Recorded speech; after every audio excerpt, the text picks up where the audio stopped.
वाट पाहणं तिच्यासाठी मरण्यापेक्षाही भयंकर होतं, कारण ती वाट पाहत होती एका मुलाची, ज्याला तिने शुक्रवारी याच समुद्रकिनारी आणि याच कट्ट्यावर सोबत बसण्याचं वचन दिलं होतं. ती तासन तास समुद्राकडे पाहत होती. कोणी तिला विचारलं तर ती सौम्य हसून बोलायची की मी कोणाची तरी वाट पाहते. कित्येक वेळा त्या मुलाच्या विचारात गुंग होऊन ती पाण्यात इतकी आत जायची की लोकांनाही भीती वाटायची. एका शुक्रवारी ती दिसेनाशी झाली. लोक गोळा झाले आणि पोलिसांना कळवलं. त्या दिवशी ही गोष्ट समोर आली. त्या महिलेने 13 वर्ष त्याच कट्ट्यावर बसून त्या मुलाची वाट पाहिली, कारण ती त्याची आई होती, जिने नवऱ्याच्या निधनानंतर स्वतःच्या एकुलत्या एक मुलाला त्यांच्या जागी आर्मीत भरती केलं होतं. ती हे 13 वर्ष जगत नव्हती.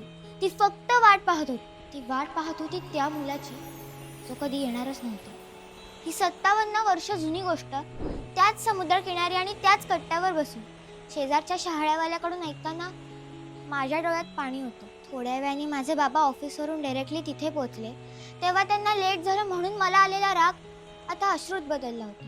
मी त्यांना घट्ट मिठी मारली. त्या दिवशी मला लकी फील झालं, कारण का मी त्यांचीच वाट पाहतेय, जे लेट का होईना पण येत आहे.